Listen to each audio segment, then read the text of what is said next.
Oh no.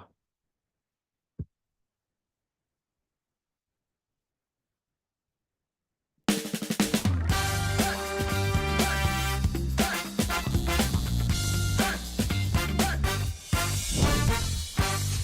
Span Show! Oh, I got to drop at 5. All right.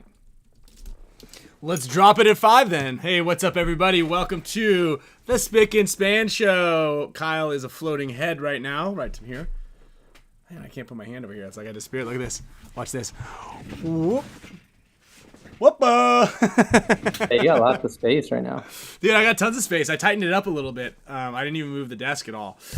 Let's go! All right, everybody. I know that it seems like it's, just a quiet week in paintball, but we've got the Paintball Combine to talk about, and that's going to be exciting. Kyle is over in Houston still, hanging out with Pate Smith, so he's going to jump on a little bit to share some of his southern draw.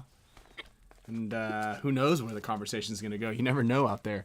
And we've got some other cool announcements, a couple of little giveaways things, and also I've got some announcements for some of the winners from last week. I think we're going to give away some card packs for the 2025 season, courtesy of MLPB Armory. So a couple of winners out there. I need to grab your email addresses so I can send the prizes that way. So yeah, really fun time, Paintball Combine.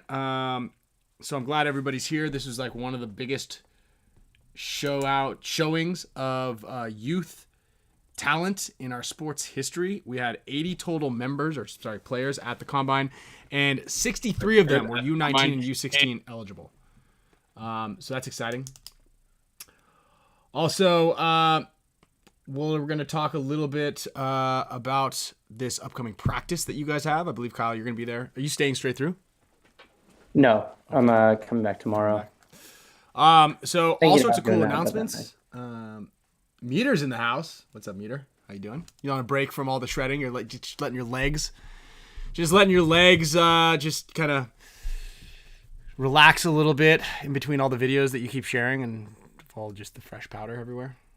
That was nice. Yeah, Kenneth, there was only 17 of you old guys. And yeah, like Doc said, if you guys are supporters of the show and your name is in green down below, make sure that you share your email address and your shipping address just in case you win. So as a reminder, we give away prizes every show from our amazing sponsors and supporters, Gen X Global, BFP Gear, Pate Smith Law. You get free legal advice actually from Pate Smith Law. Also NECTR in the house. We'll be handing out NECTRs. As a matter of fact, I'm gonna have one right now because I'm a little tired, and I was actually just talking about these with Thomas Taylor, and my mouth has been so torn up this last week that I haven't had a NECTR. Or sorry, these last 2 weeks, 3 weeks. I'm gonna have one right now. Rip me through the rest of the night. Fly out of this show and cook the family dinner. And I'm gonna be ripping. So yeah, Kyle, what are you up to right now? Well, I stayed after. Pate lives like, I don't know, 30 minutes from where Wasteland is. And we brought Pate on to kind of be a partner in Tigerware and kind of help us advise and with business strategy and just bring his talents to help us grow the company. So I figured since I was here in Houston, be good to stay after and kind of like, get to know Pate a little bit better, and then also see just everything that he's got going on and just be able to talk business and show him the ropes with Tigerware too as well. And so we could kind of bolster and speed up the process as well. And then And you got to drop today, right? We're dropping. Yeah. We're dropping. Yeah, we're dropping Tigerware. We're dropping it. All right. in a little under 1 hour. What are we dropping today? We have a new headband and 4 new beanie styles. So one just new color beanie that we've had for a while, and then 2 other like double cuff beanies. One that's like a 2-in-1, different lengths, I think I've showed you that, Ryan. You've seen, or yeah, I gave your kids them for Christmas. Dude, those are sick. Yeah, yeah. I can't wait to steal them from Which is cool because like they basically can fit any size head. Yeah, so like there's a Tiger Wear logo on both sides, so you can kind of roll it up, and they're really stretchy, so they can fit newborns. So the kids are almost a year old here. They're going on 1 year already. Isn't that crazy? So yeah, you can fold it up, fit on a small head, kind of unravel it one loop, and you can have that kind of like dangling little, is it Legend of Zelda Link kind of beanie thing that was kind of popular for a while? Yeah, the Rainy, or if you got like lots of hair like Rainy, you can stuff all your hair into there, and you can be selling hot dogs and I don't know, what do those Rasta guys sell? Weed stuff.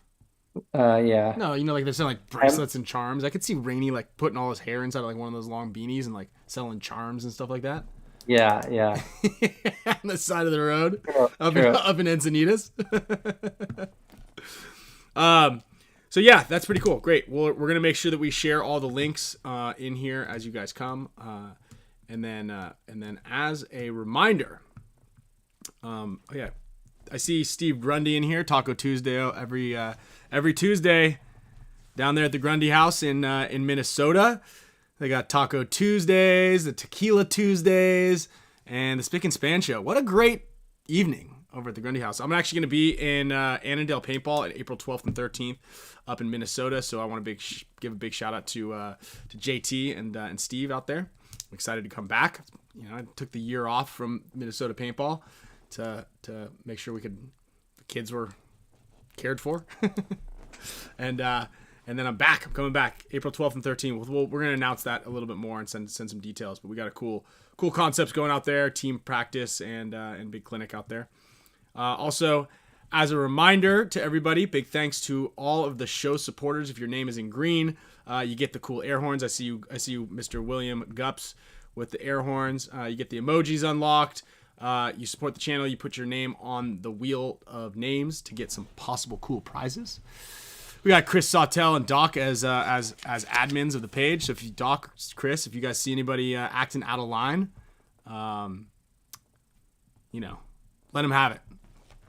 You guys got the power. And thank you Donna Huda Pee Donna Naughty PB. Do Naughty PB. Okay. We did. That's my thing. I gotta make these things bigger. I gotta make this little pop out shot bigger. I can't really see very well these days. Do Naughty. No, I get it now. I'm seeing it now. Just the words are really small. Those old eyes. Is Meter home, or is he still out there? I think Meter's still out there enjoying the snow. I think he'll fly home this week to get into that practice. And Damien went out there. I saw Damien out there. I mean, everybody's out there just ripping it. Not me. Not I. We're getting a lot of we got a lot of snow coming here to the California mountains, which I probably won't partake in, but I like to think that I'm going to project myself up there and hit the slopes this weekend. Yeah. Not happening. But anyway, big shout out to our show supporters and our show sponsors, BFP Gear and Junior over there, not only supporting our show, but they're also supporting many other paintball endeavors, obviously sponsoring Dynasty, sponsoring PB Fit, showing that he loves to support paintball and the community. So big shout out to BFP Gear and Junior. Also the boys at NECTR keeping us alive. I know a lot of you guys have been trying these out. You guys can click the link down below and get in on some of this nootropic pouches, caffeine, and just a nice little pep in your step. Also, Alex FRAIGE and HORMESIS, a big shout out and thank you to them for helping everything just in paintball as well. Ooh, Scott McDonald hitting Sugar Bowl. Dude, Sugar Bowl used to be my old stomping grounds. That was my spot. It's going to be a whiteout. Good luck getting there. And then Arfon and Gen X Global. Arfon's been one of the longest show supporters of the Spicka Span Show, so we really thank him. The eco-friendly pods to make sure that the plastic waste is not piling up in our landfills is probably all the reason that you need to be able to support a brand like Gen X. But on top of that, they're just the best pods around. I don't know.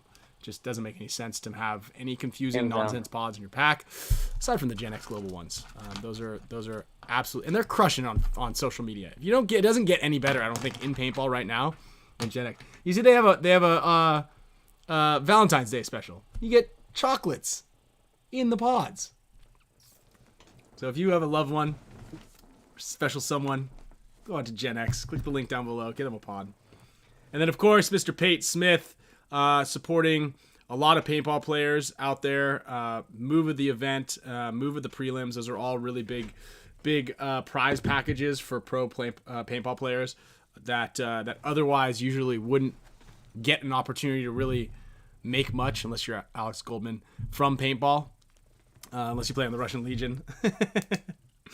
And so it's really cool to see people supporting other endeavors in paintball to support and grow the sport. So big shout out to Pate Smith. Like I said, part of his sponsorship, just him being an all-around good guy, he will give you free legal advice. If you're looking to figure out some sort of claim with your insurance company or anything like that, hit him up, and he'll kind of guide you in the direction that you would like to nice wine too. Plus, he's got good wine. He's hosting Kyle.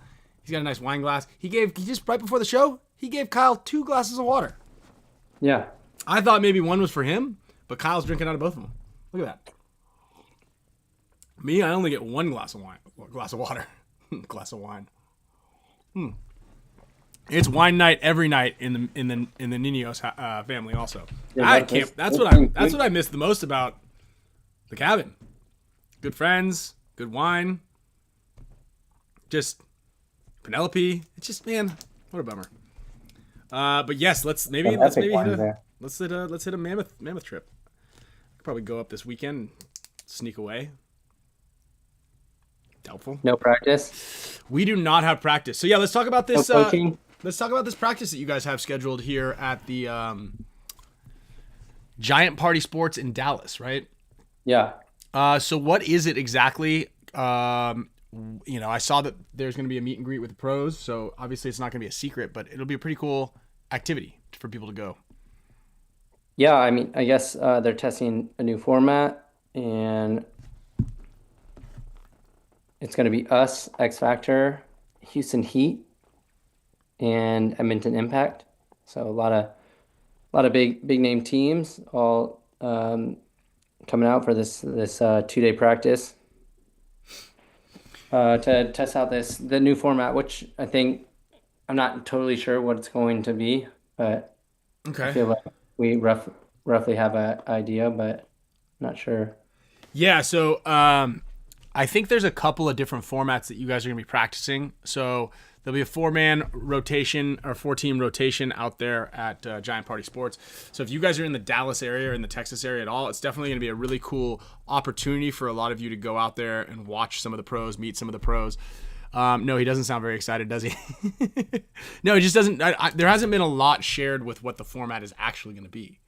So yeah, I just heard we had practice, but then I started hearing that we're doing a new format, so yes. That's why I'm just not sure what's going. Yeah, so I think that they're going to try a couple of different things, and one of the formats that Bart's really in love with. Obviously, he's Canadian, so he watches a lot of hockey. He used to play professional hockey, so I believe one of the formats is 3. The one with the 3 new quarters. 3 quarters. Yeah, the 3-quarter theory. The 33 cent. The 3-quarter theory. If you can figure out how to divide a quarter, into something into 3 quarters and have it be whole, I think you might win yourself a Nobel Prize for mathematics and economics. So it's periods. Yeah, 3 periods. Thank you, Mr. H. Hey, there he is. So you'd create a format that's 5-minute periods. So 3 periods, 5 minutes. I think I also call them trimesters. Triceptors. Anyway. So if you guys can also I understand sarcasm for everyone that put the correct answer in there. Yeah. Tricepticons. Yeah. Thank you, Joey. Yes, so there'd be 3 5-minute periods, and the way it would work is you just play as normal. You play from the same side for those 5 minutes. Again, a lot of this, I don't know all the details, but you play from the same side for the 5 minutes. And I believe that if you score a point in under a minute, you get 2 points. If you score a point in regular time, it's just regular points. And then at the end of the 5 minutes, no matter if it's a stalemate or it's a point, the sides change. So it kind of gets rid of these longer, like there's not going to be ever a point that's more than 5 minutes, right? Because it'll just Like automatically holdouts stop. and stuff like that. Yeah, so you get up by 1 point, and then or you're up by 2, and these 8-minute points will never happen, right? And this is the idea, is we're trying to get out of this whole long. Or like the situation of like you lose, say your team loses 2 people off the break, and the other team has 5, and you're holding out for a while with your 3. The 5 are probably going to put like a little bit more influence on as the time gets closer. On wanting to close out. Yeah.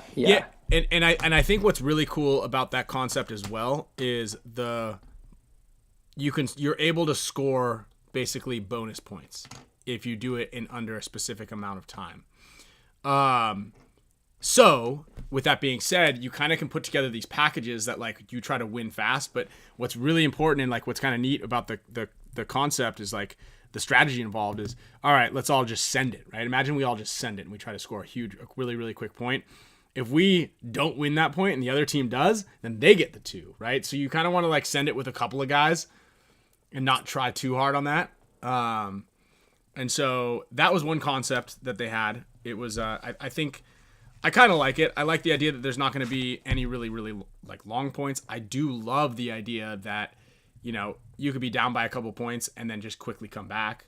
Because it's certainly, you can score a point in 1 minute. Like that's pretty common. And I think that's like, I think. What's that? Fit scored 2 in a minute, right? Yeah. They would have only needed to score 1, Yeah.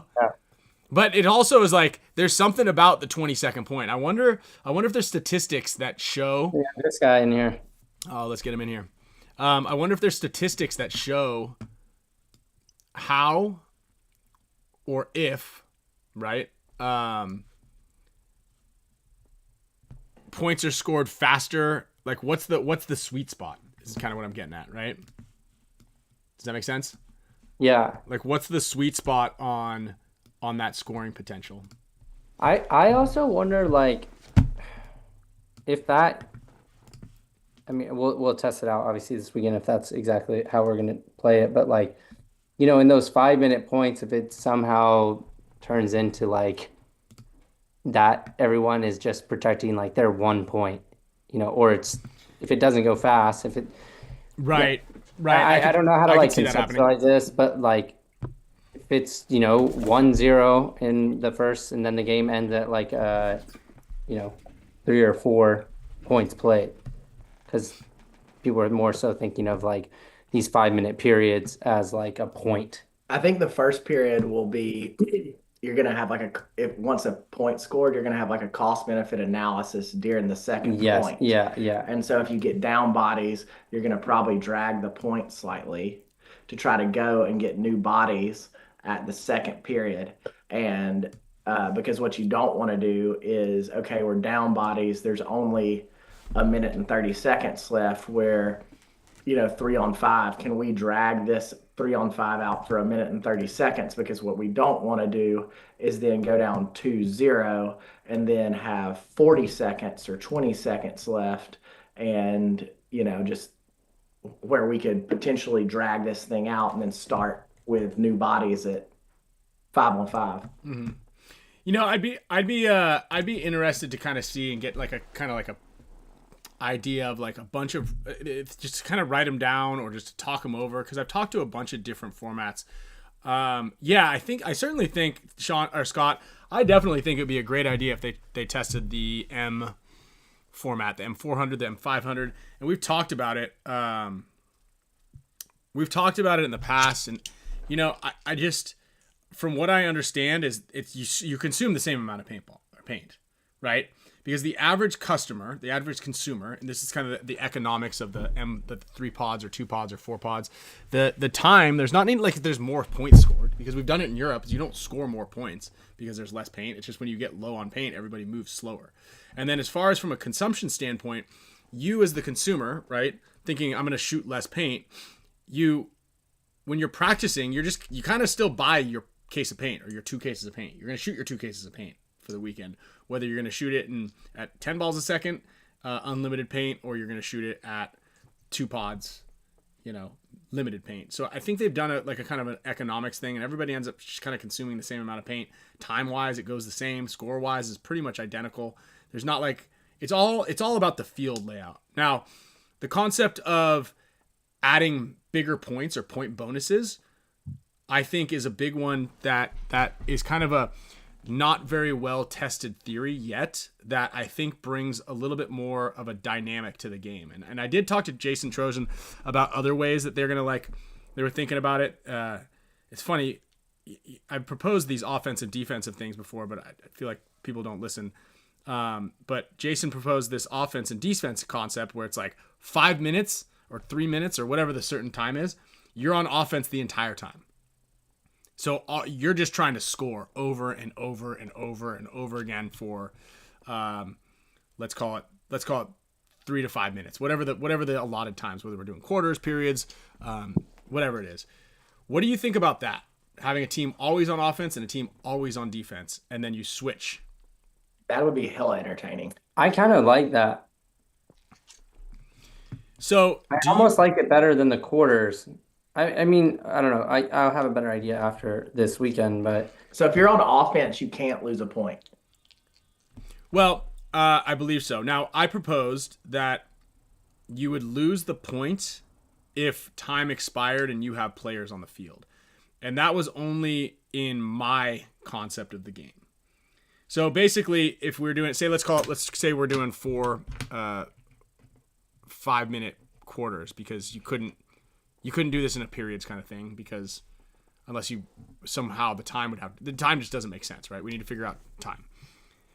Yeah, Scott, kind of like tennis or any kind of other sport where one team has possession of offense and the other team has possession of defense. Baseball, hockey, soccer, every traditional sport has an offense and a defensive position. Okay? It's just, what is the turnover on possession? Is it the ball you miss or you score? Basketball, hockey, those times. If you score, turnover on possessions. If it's the ball stolen, turnover on possession.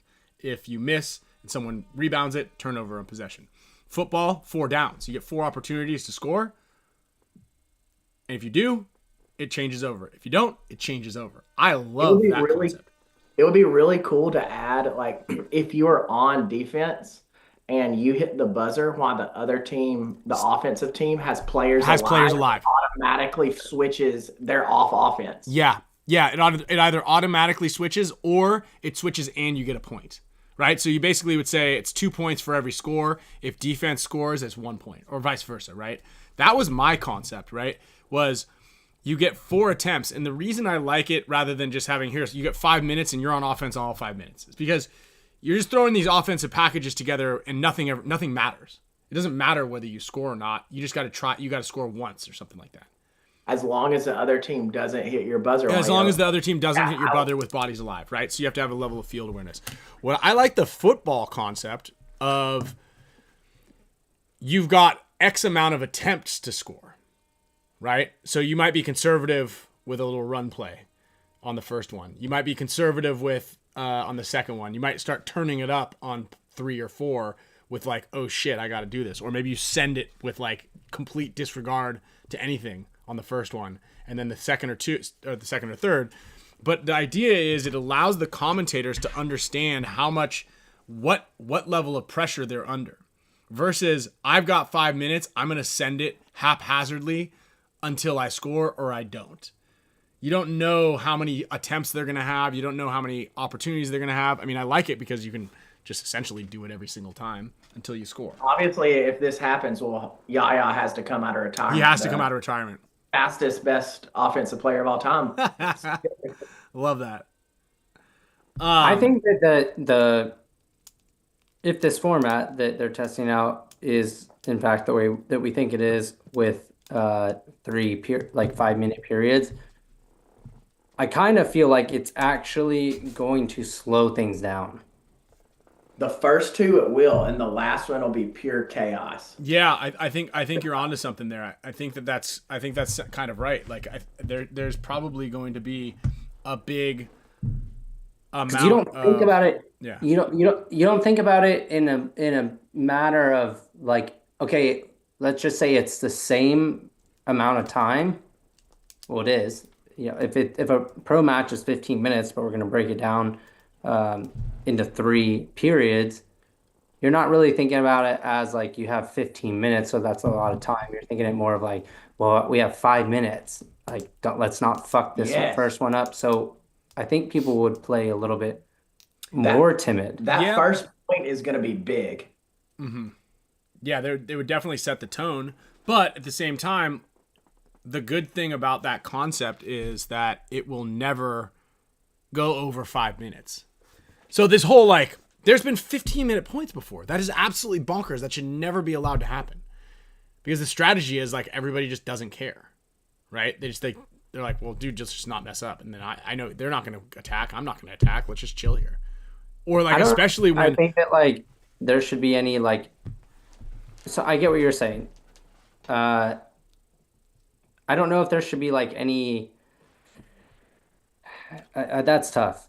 Or what I'm thinking about, like here with adding like extra, points if you win a point in 1 minute.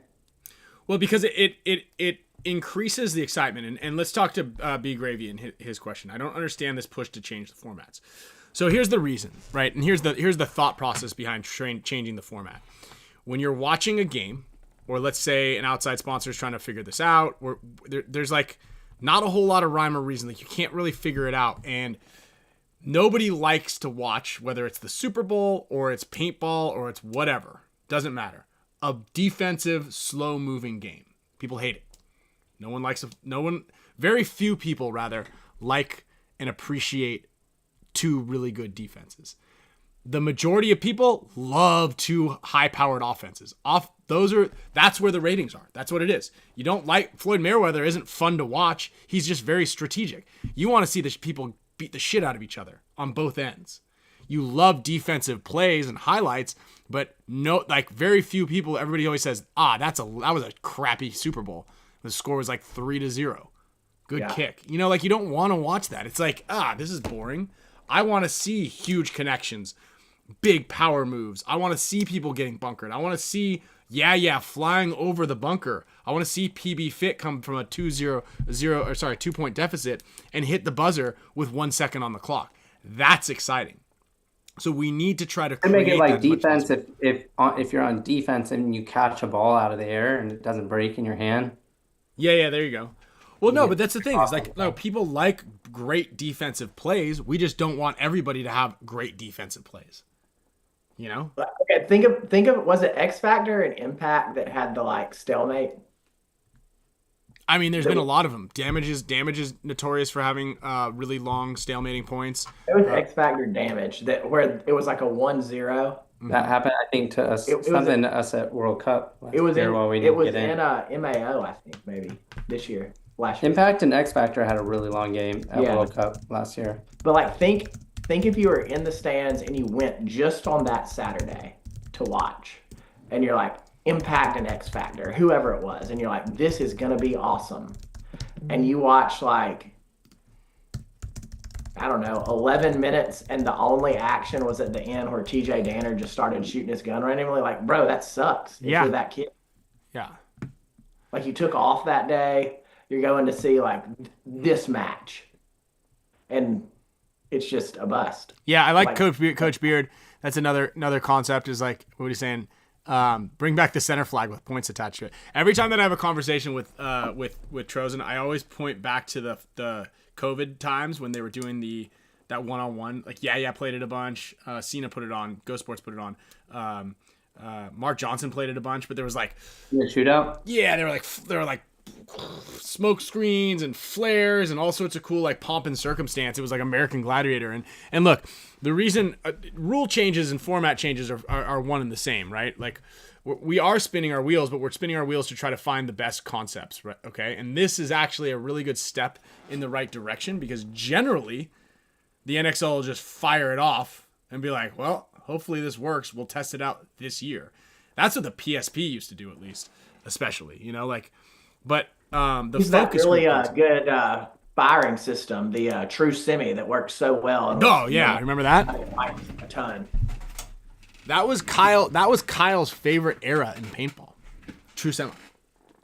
True story. No, I He was going loved to it, dude. paintball. Him and Forget it. Archie had metronomes on their guns. And time it. No, I just worked on my trigger for 3 hours a day. Tinkering. I was like, I'm gonna figure this out. So okay, and then let's talk to a couple of the comments that are in here. Okay. One, I feel like the NXL is fine. It just needs to be streamed like the NFL. Right. Okay. So the NFL is worth several $100 billion, and with that comes high def cameras and specific positions with stream cams and Tom Brady talking to people. We don't have that kind of money. I think that's in one of my books. There's a bunch of dollar signs. So but I do think we actually had a really cool discussion about creating a free version of Go Sports, right?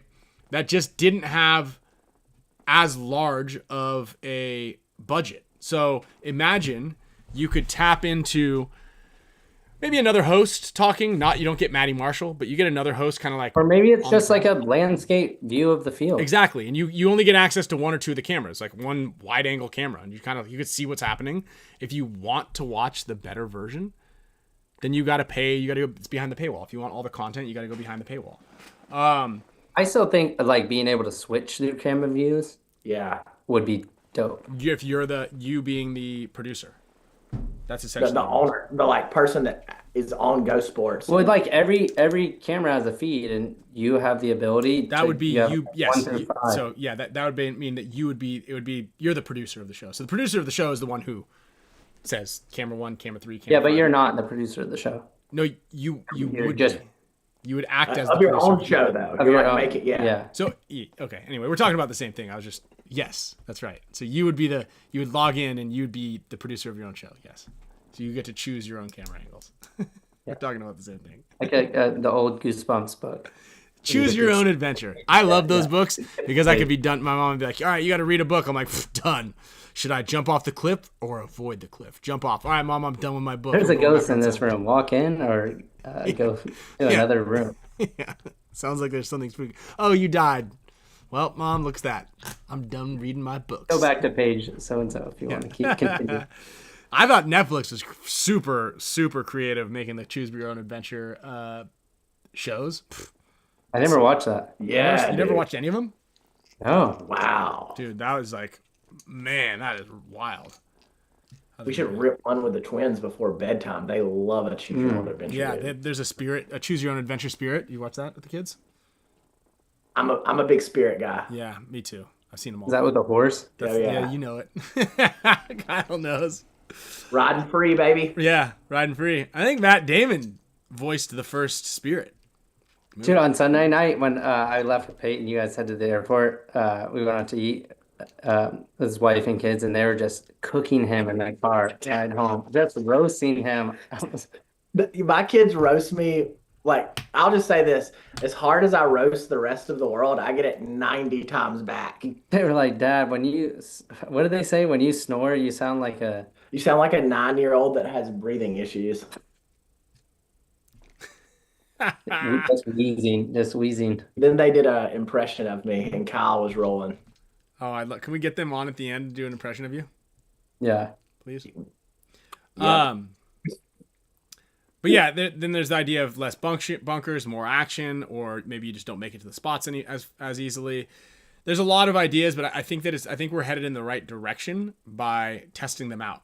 So if you guys have ideas, or you want to be part of the show, part of the fun, part of the kind of like the test, go out to Giant Party Sports this weekend, watch the pros, and voice your opinion. There's a big guy, beard, very quiet, always has his hands in his pockets, has what once was a black NXL sweatshirt that's been washed and dried so many times that it's kind of like an off black, kind of grayish. That's Jason Trozen. He has If you start out with a compliment, it'll usually help you with... hey, this is really cool. I loved this format, or this is, XYZ. So he's a great dude, and he listens. Yeah. Yeah. Somebody asked in the chat, do you know who is replacing Rich this year? Isn't it like a committee of people, and then Jen, what's her name? Jen Folk? Jen Falk, yeah. I think she does really good, by the way. I text Maddie during the year, and I was like, hey, you and Jen Falk together are an absolute vibe on the... Really? Well, She does a yeah. good job. I thought they're hiring Mouse full time. Oh, should we let the people know? What? I don't know what. Tiger Talk? Oh, no. Okay. You guys starting another podcast, Kyle and Mouse? Tiger Uh, Talk? Kyle, he's not allowed. no, they're trying to start a podcast, and I said I'm not being involved in this. He's not allowed. I like that. I like it. What do we got here? do Hey, you like? Austin I said- 13, welcome to the show. Oh, message Oh, retrieved. never mind. Dang, did you just pull your subscription just like That's that? kind of a good move. That's kind of a good move. Yeah. Take you right off the wheel because. Hey, look, there's Jay in there. He's a really great dude. See, he watches the show. He's always quiet about it, but every so often he'll hit me up and be like, "Hey, is your show still tonight?" Yep, still on Tuesdays. We've been trying to get Jason on for a while, right? I know he's not. He's like Mouse. He's like really good at what he does, and just kind of like One of these days, though. one of these days we're gonna get you on the show, Jason. Episode 1 of Tiger. How about after? How about after a layout? We know what we need to do, and Jason, and look, everybody, don't you guys think that the NXL should be dropping the layouts on Tuesdays? Like, let's talk. And this is what he was worried about. He's like, I don't want people to have to be able to set up the field. What if we released the field layout at 5:30 p.m. Pacific time? So at the end of our show, boom, layout drops. We talk about it for the last 30 minutes. No one's going to be able to set it up when it's still light out. Because it's dark. Yeah, it's dark. Well, I mean, I know people have lights, but an Paintball extra 12 hours on the layout isn't going to give the team like that's not going to be the winning difference, you know? And then it'd be great. It would just like, it shows the relationship is the bond is strong between the Spicka Span Show, the live audience, and the NXL is in support of, you know, content creators. People curate this amazing content for all of y'all. Yeah, There he but is, if he Austin doesn't, we Silver. could always just do our show on Wednesday. No, because we're usually traveling to the event on Wednesday. Oh well, I don't usually travel to the No, event dude, it's on the Wednesday. week before. Yeah, he knew. He just got you How did he get me? because we don't travel to the event when the layout drops. Yeah, so what Ryan said was not. He knew what he said. Thank you. Ugh, okay. That's what I'm saying. He got you. Okay. I actually told Kyle something very nice about you and Nick Laval. I was very impressed about. Oh, let's hear it. I like compliments about myself. So, you and I were like talking about something, and like people were randomly coming up to you, like asking you questions. And I will say I was very impressed at how much time you spent with everyone and how much time you spent giving like very well thought out answers. Someone asked you about like their kid and like, is there a way to make money doing this? And the amount of time and nuance you put into that answer was very, very, very well thought out. And then like how you treated the kids. And I didn't get a lot of time watching everybody, so I'm not like throwing shade at Kyle or Tyler or Marcelo or anybody else out there. I just was like super impressed by you. And then I was going to the bathroom, and while I was waiting, was listening to Nick Laval talk to his team, and I was really impressed. Like the amount of care that you guys put in at the combine was not that I like doubted that, but it was impressive, bro. I liked the amount of care that you put into that. It was more than I expected, just to be real. It was a lot. And I'm sure everybody, I'll say this, if the Twins, after seeing how you guys did that, if the Twins were into paintball, I would definitely have them do that just from like the outside experience. Yeah, thank you. I appreciate that. And he was Well, talking to the mirror in the bathroom. Who, Ryan? I did, Yeah. yeah. Like I do like that he was like, well, I was in the bathroom, and then Nick stood in front of it and started talking, so I just No, decided I was waiting to go to the to bathroom. listen. And Nick, I was in the bathroom listening through the walls. I appreciate that. I didn't mean to make fun of you after it's all right, bro. I make fun of you a lot, mostly about anything. So Thanks, Money Mike. Yeah, so look, here's the thing, especially you gotta tread very carefully when a parent of a 17-year-old kid is asking, what their son's potential future in the league is or in the sport is going to be. I don't want to ruin the kid's life, and I don't want to give the parent some ill-advised advice. But yeah, I mean, I just basically explained it as simply as there are avenues in which, if you're really, really good at what you do, you will be sought after just like you would be in any other job. And there are ways for you to make a living in this sport, especially if you're charismatic. And then, it's just always have a backup plan, right? Make sure you go to school still. That's important. And then that's kind of you just don't want to put all your eggs in any basket, to be completely honest. It's tricky, but yeah, I mean, I feel like I owe it to the sport and to the supporters of the sport and the supporters of me to give them the time, especially the time there at the event. So yeah, I appreciate that. So Philip Middleton said it makes a big difference when the pros remember the kids and talk with them at events later in the year. They feel great joy just being remembered. And Phil's a good guy because he's got a great program. He does things I wouldn't do, bro. He's out there with 60 kids. That's the Lord's work out there. So yeah, shout out to Phil. But dude, yeah, I was really, really impressed with that, getting to see you guys. I watched Bianca talk to people to the point to where he could barely talk, which was hilarious because Bianca will talk, Dude, so a couple funny anecdotes about that. So, but first of all, Philip's got a great system, and Philip's got his son Tyler, who I mean, I want to say it might have been 2 years ago, and Tyler was so timid about even getting on the field to play. Then Philip built the small little arena in the back of Outlaw, and the kid has just been relentlessly grinding. And, last year he was pretty low on the overall scoring. And again, still had a little timidness. And this year he's grown up and he's hitting all. He did the snake drill all 3 times and it's got 100% on it. Definitely could be a little faster, but I get to see him play pretty often. Yeah. But I hurt my ankle at that AC practice and didn't really play till after World Cup. And so I wasn't at the field. And so 2 or 3 weekends ago, I'm watching, and I'm like, who is this little kid in the Doritos that is ripping? And it was Tyler. So which is weird because I feel like before AC, it was a kid who still had that little bit of timidness, and I don't know what it was, but the cat's got a little bit of dog in him. Mm-hmm. You know what I'm saying? Yeah. He's got the mechanic side down, and I feel like he just needed that dog, and you can see the dog coming out, you know what I'm saying? And that's a cool thing. That's a cool thing to see. Well, yeah, I mean, that's a big thing that comes with kind of growing up and evolving in the sport. And I always say it to a lot. I say it to a lot of players out there. If you're ever timid, it's just you got to learn how to become a bully, right? You've got to possess that.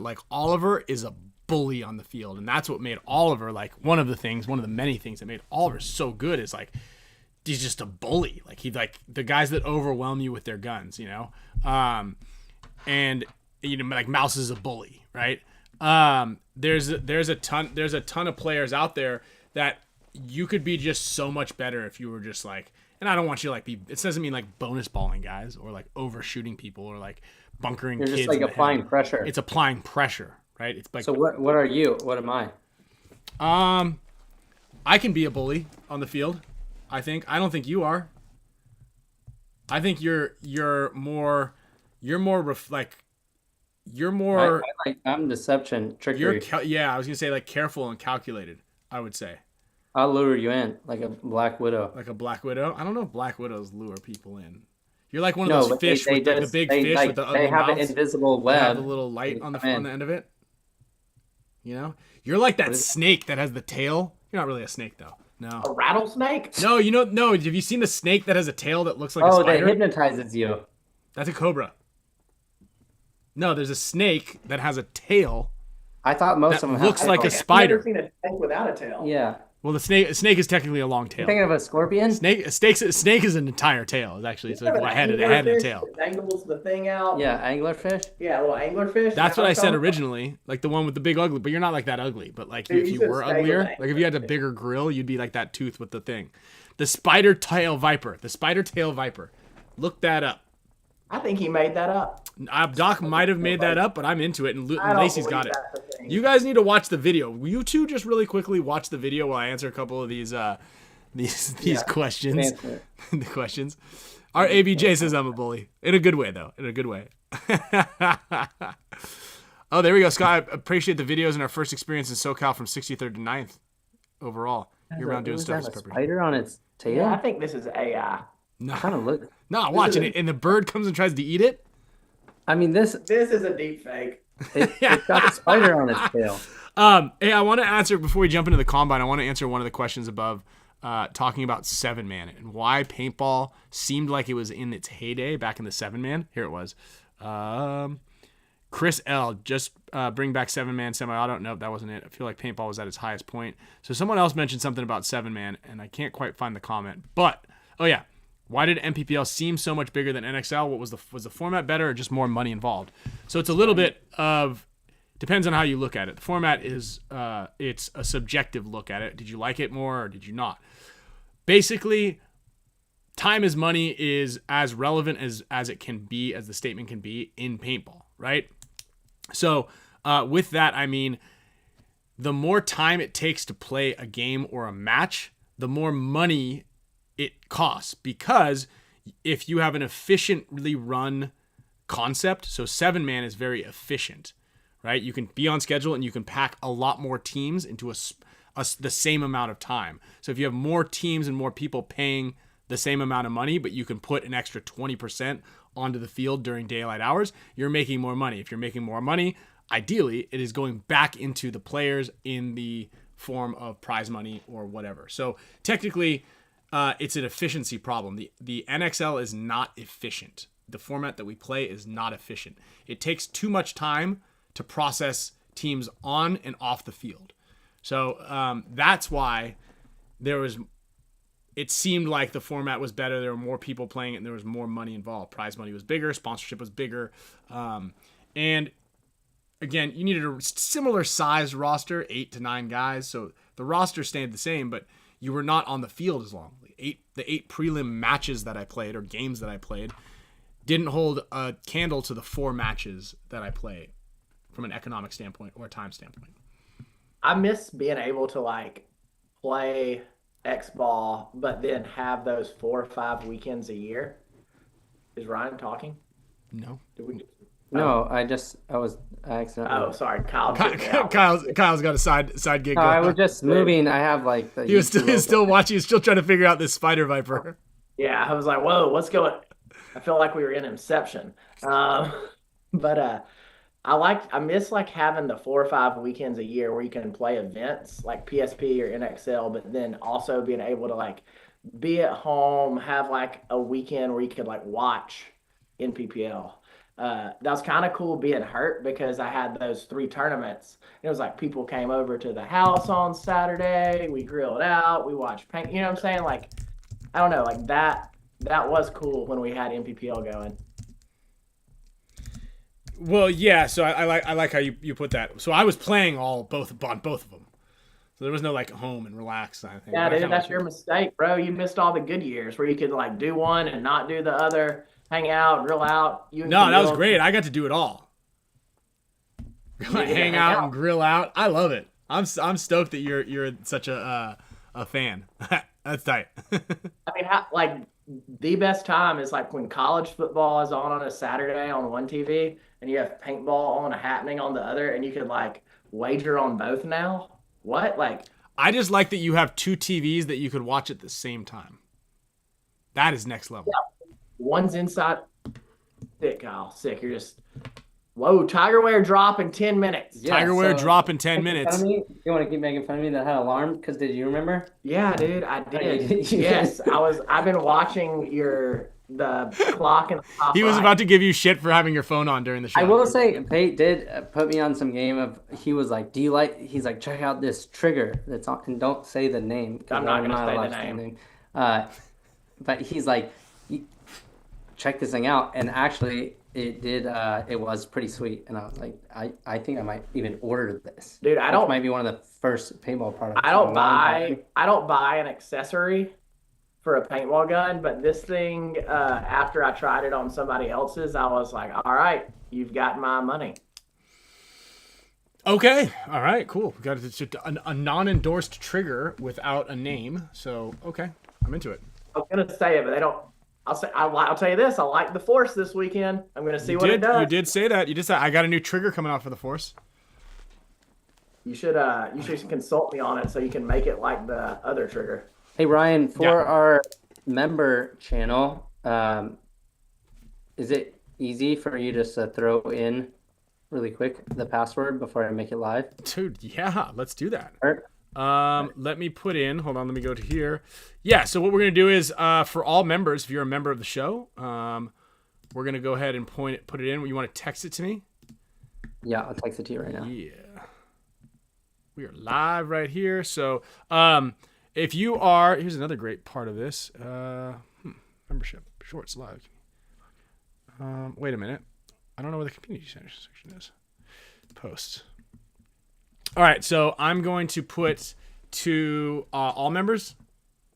Put it Yeah. on. Yep. Yeah, might as well. All right. For all show members, if you guys are a member, I'm going to share, what is it, a link or a code? You just sent it to me? Just a code, because Okay. if you go to Tigerware right now, it's password protected. So it's but tigerware.co. Yeah, and I just texted you the password. Password protected is booyah. Okay. If you guys are members of the show, on my page, on the top, there's a little section that says home, video, shorts, live, podcast, playlist, posts, memberships, and store. So under the posts column, there's a members only section where we post things every so often. We actually posted the Mouse Leaves Impact back to Diesel before that was actually ever happened. Some of the other things, Doghouse shirts, discounts, 20% off code for our raffle, New Balance team stores, and other things. So we do post cool little things here and there. Drops. There's actually going to also be a Dynasty drop for Champs Club and top tier members. That is going to happen. Up. It's good. Yep, I got a notification. Someone already hit it? No, I got like a YouTube notification. Oh, from okay, you. cool. There we go. Yeah, so there we go. Get one. So let's talk a little bit about, before we jump into this. Nobody knows. You have to contribute to the show. What do you mean?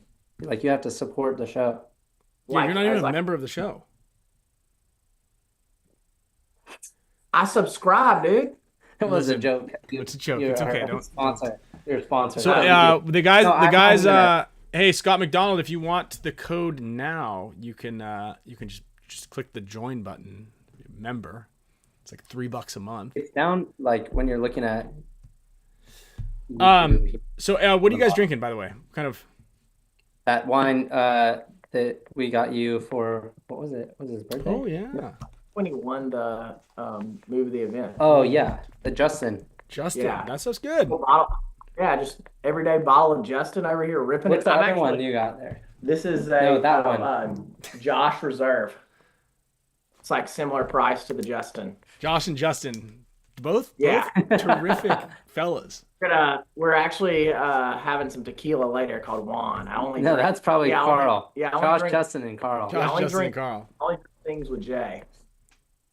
So this was actually a good question that we had, and Pate, I do want to, because we're going to talk about the combine a little bit, and again, I want to say that there were 63 players that were U19 and U16 eligible. I think that there were it was heavily weighted towards the U16 kids. So everybody in a red jersey was U16. Everybody in a blue jersey was U19. So Junior from BFP Gear sponsors the question of the week and also supports the team. And actually, he just sent me pictures of the new excessive jerseys with the Spicka Span logo on the jersey. So we're now proud supporters of Team Excessive and the Excessive program. So big shout out to Excessive and BFP Gear. Like you guys royalties. Dude, we're going up in the world here. We're moving on up, baby. So he said with such a huge U19 eligible turnout, what is the process of choosing the players? And this is actually a really good concept that a lot of people don't understand and don't know. But this was every year now we're picking Team USA hopefuls and players that are gonna make it into the Team USA program and potentially at the tryout make the team to go to Paris and represent Team USA. Marcelo is the coach of Team USA, and him and Kyle Berry will help in the process of choosing players. Shout out to Mario Trujillo. His son, Brandon Trujillo, plays on Aftermath, has come up through the BKI program, the Combine program, the summer camp program, and has played on Team USA, represented the US. So the way it works, is that Mahoney in here? We got Mahoney in here. He's U16 eligible. Right. That kid's getting good. He's growing on me. I'll tell you what. Mahoney played great. Mahoney did play really well. He was on my team. So the way it works is the Combine, if you're not familiar with it, after this, check out paintballcombine.com and look at the drills and the scores and kind of how it all works. But it's basically a set of individual skills from the snake to breakout, running and shooting, snap shooting, and lateral slides. So you have to like one specific skill set that is focused on a specific portion of the game.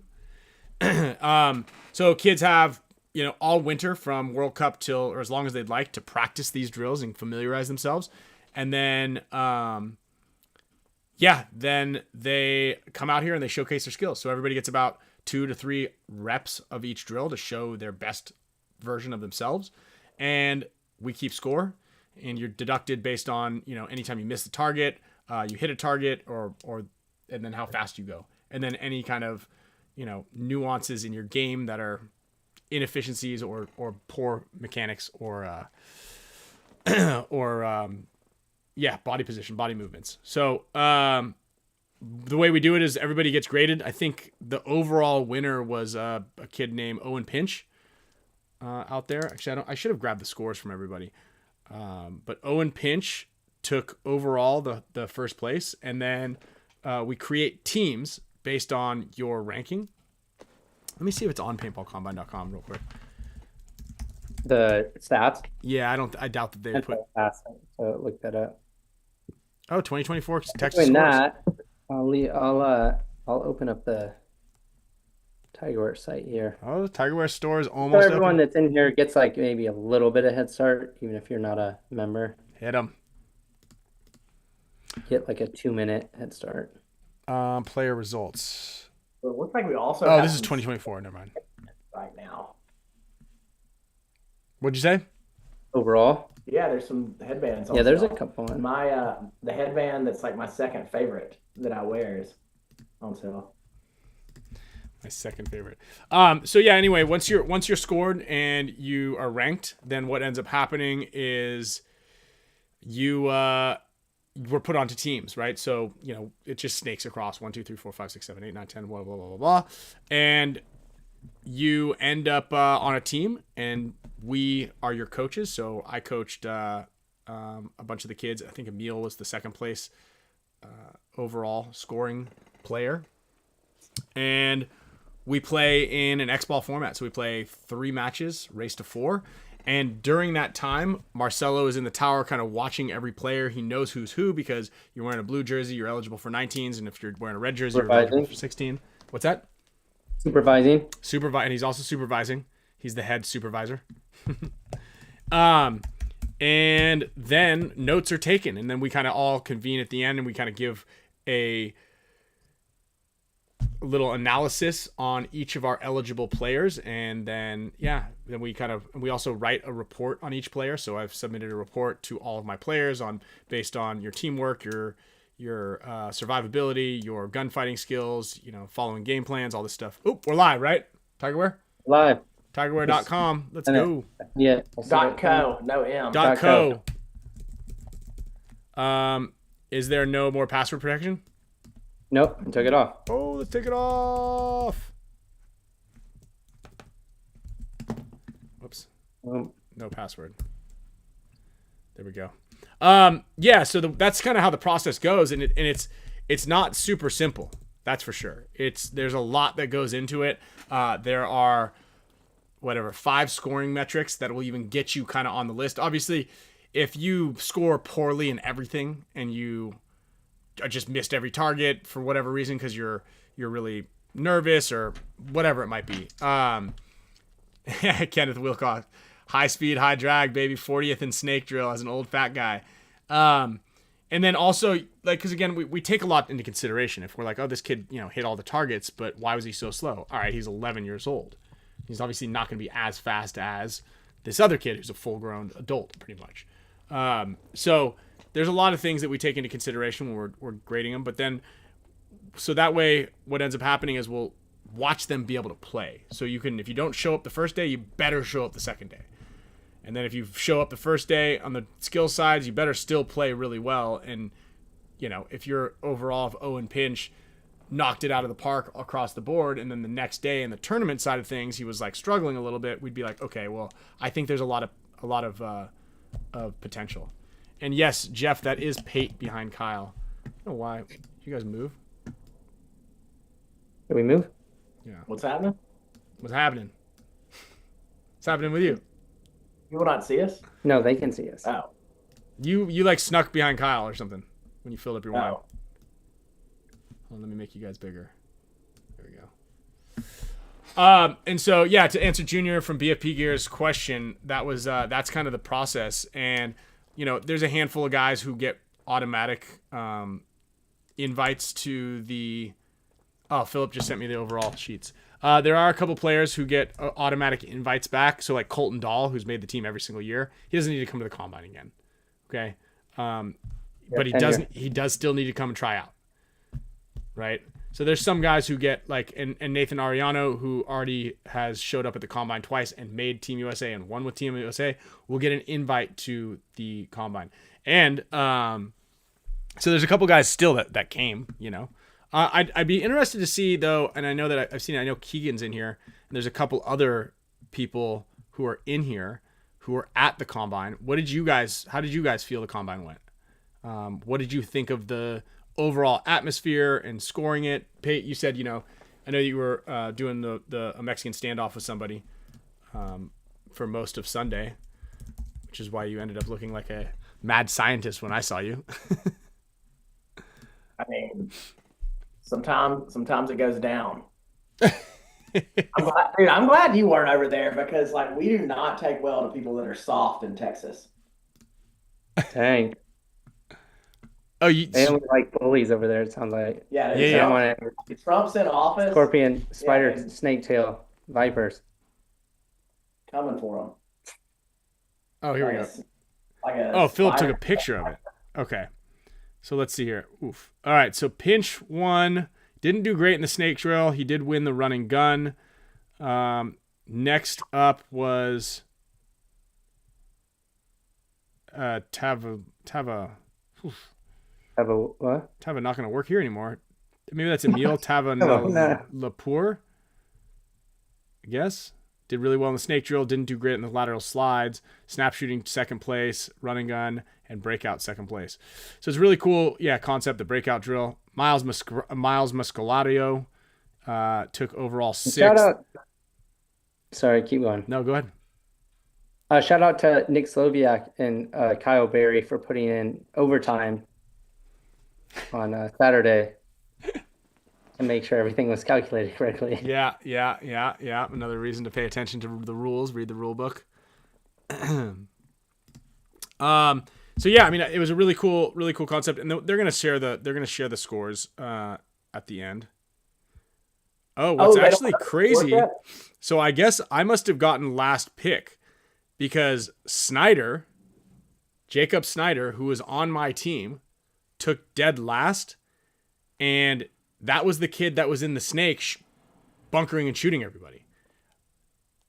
The little kid, Snyder. Did you see him in the snake? He was on my team. That kid was solid. He was MVP on my team. Dang. Yeah.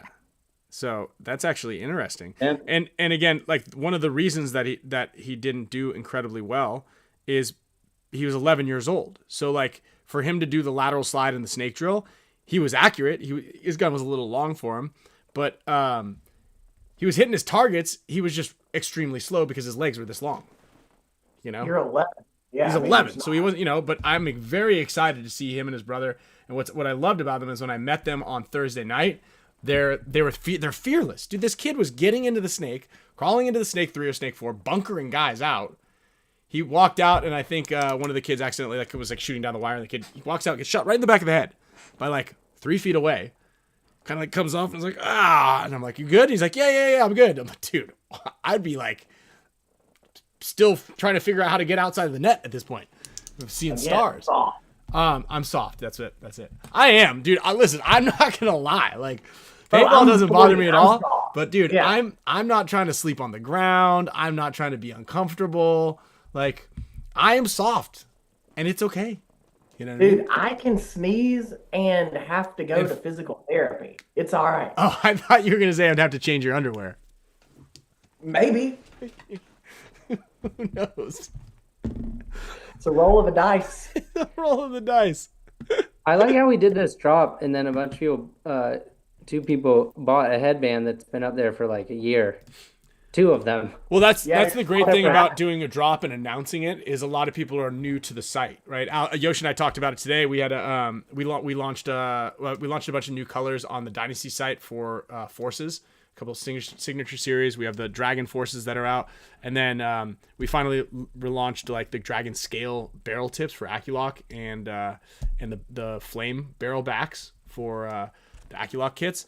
And a lot of people were like, I didn't even know that, like, or a lot of people were waiting for them, but when we posted it a second time, like, people would they end up buying other stuff. Because again, like, some people are coming on for the first time. Some people don't go on to Tiger Wear every single day. Some people bought some stuff, a while ago. You should be going to Tiger Wear every day. Right? If there's 2 websites that I frequent every day, it's tigerwear.co and paintsmithlaw.com. You can't say the other one? I thought it was another P word. Yeah, I thought you weren't going to be able to say it. P word. I thought you were. No, bro. Oh, yeah, those are blocked. Yeah, it's It's Texas. Yeah. Oh, yeah. You have to use the same VPN that you use to gamble for 6 on paintball. Curio. Yeah, on Curio. Uh-oh. What was it? You were going to say Punisher's PB? Was that was a... No, I was going to paintsmithlaw.com. Oh. Oh, wow. Okay. Ryan, what do you think of the field? The layout? No. Like John's field. Oh, dude, sick. Yeah, it was great. I like that, like 3 months ago, John didn't own any fields, and now he owns like 40% of the fields in Houston. That's pretty good. I know that he was talking about it. He just kind of went on a little bit of a buying spree and got a bunch of fields. That's pretty cool. Good for him. Bro, I am constantly impressed by that dude. He is He's a hardworking dude. He is a smart, hardworking business guy. I got mad respect for him. I agree. I think the field's great. I heard that there's like some issues with the back area flooding, but I heard that they're starting to fill it in quite a bit. Which is cool. You fixed the parking lot. When I pulled up, I was like, hey, bro, I'm not parking back here. I'm going to get stuck. And he was like, nah, I put in like 78 things of gravel. I was like, all right, whatever. If I get stuck, I'm going to didn't get stuck at all. It's incredible. Yeah, super happy about that. That was really good park. They're going to start some rec ball fields in the back. They're going to build a couple of those. I think that would be so much fun to do, is to build a rec ball field. Like, isn't that it's kind of like the concept of building your own golf course, right? When they hire, like, I would love to go build a fun rec ball field. I actually had a gig that I was going to go build one up on this island. This guy owned a private island up in Canada, on the west coast, somewhere up like kind of nearby just off the west coast of Canada. They got this island, and then they bought a bunch of paintball gear because they loved playing paintball. And yeah, like they're like, hey, how do we build a field? And I'm like, do you guys got heavy machinery? They're like, yeah. I go, well, just kind of like move some dirt around and do this and that. And they're like, yeah, what would it take to get you up here to build a field? I was like, dude, let's do it. And I was kind of thinking to myself, like, I actually have no clue how to operate any heavy machinery. Pretty soft, as you mentioned. And like, I don't know, do I like chop stuff with it? So I kind of was like, as much as I would love to go out there. You would learn quickly or die. That's kind of how it goes with heavy machinery. Well, how fun would that be? Imagine Kyle and I rolling up. Hey, Kyle, you want to go dig some holes? Yeah, let's do it. Yeah, I like that. Yeah, just like, yeah. See Wayne. Yeah, Camille could do it. That's for sure. I'd bring her up there. She'd handle everything. Maybe I'm gonna hit them up because I don't think they've built any of the field that they were supposed to build yet. I just built 3 guns to play rec ball with, and I have not gone once. Yeah. Mr. G, how many acres is ideal to have a field? I mean, it depends on how much foot traffic you're gonna have, but I believe that these people are it's all recreational, so they just bought, a setup and an air compressor and stuff just for the people that are kind of like their friends that are coming to visit. So you could technically, like, I had a field when I was a kid in my backyard, on like, it wasn't very long. We used pump guns, and then Yosh, we moved over to his field when we got like a little bit bigger in his backyard. But you could kind of, if you have an acre of land, that's enough for plenty of parking and a full airball field. That's for sure. So an airball field is what, 120 by 180? Does that sound right? 110 by 120? How much is an acre? I don't know. Let's why don't we ask Jeeves? Or imagine if those guys like were still around. Web crawler, Ask Jeeves. You guys all know what I'm talking about, right? I think Ask Jeeves is. Probably. I think it's owned by Yahoo. Yeah, and if you get injured learning how to operate heavy equipment, just call Pate Smith Law. That's it. Pate, yes. I'm in Canada. I hurt myself on this guy's heavy machinery. Yeah, I'm not mad at that. We were leaving the gym today, and the floor was wet, like by the stairs. He's like, "This is a lawsuit waiting to happen." He's like, "If you fell, you know how much you could get." I started firing off numbers. And then Kyle's like, "All right, man, push me." they got cameras here. All right, I'm sending it. I'm like getting that big contract. That place was pretty bad. Yeah, I was about to say that place was so slick. You didn't need to push. You just needed to like. What? Just have a couple of drinks. Yeah, walk a little. All right, guys, we've got the numbers are in. Okay, so a full paintball field is 120 by 150. So let's call that 130 by 160. Gives us 10 feet on all the rounds to kind of like walk around back there. That is 20,000 square feet. An acre is 43,500 square feet. So you could probably squeeze 2 full-size NXL fields mathematically onto 1 acre of land and have enough space to park a couple of cars. So, yeah. There we go. Mr. G's got a Mounds field and Hyperball, but more modern warfare, close quarter drills. Okay. An acre is roughly 200 by 200. So, yeah. Okay. Yeah. We're good. Dude. So if you have an acre, you get a full size NXL field, turf that sucker out, put some nice little cabanas up, maybe like a little bar, restaurant, a hot tub action. Yeah, a little hot tub, ice tub. That's right. Yeah. Philip Middleton, I think BKI should build a clinic schedule with the instructors at a different field around the country. Love that concept. World Cup's total size. Dude, Cole, that is a great stat right there. World Cup total size. I wish that I had this information and we could do a guess. 48.5 acres. Wow. That's big. World Cup was at Wide World of Sports. It was huge. Dude, Yeah. you could play X ball and 5-man at the same time then. And if you played the 5-man fields, they were like off kind of way away. To get to the paint truck, dude, I was so tired carrying two cases by the time I got there. Like, I didn't even want to play. I was like, dude, I just took 2 cases of paint like a mile and a half. Like, that had to be like 150 acres.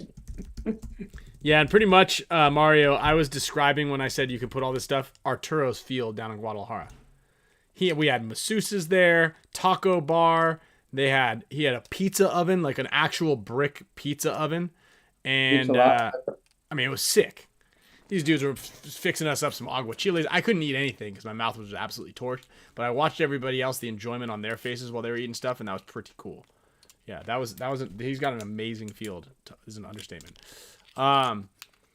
And yeah, we left Disney probably because it was too expensive. Most of the things that we do, it's all just around money. It's all, the gym membership is either too expensive or not nice enough. The field that you play at is either too expensive to play or not nice enough. And actually, we was just talking about this to a couple of field owners. Obviously Wasteland, I guess, was kind of falling apart. Pate, is that right? Before John and Anthony took it over? I wouldn't say it was falling apart. What I would say, it was slightly kept a little less well than it is now, and there are some things that needed to be taken care of that they did. I guess that would be my. Okay, that's a good assessment. So yeah, I mean, one of the things that I feel is incredibly important for field owners. I don't know how many field owners are out here watching this, but is the experience that you get. Right. I was talking with, that was cool to see Eric and the AG Night kids out there.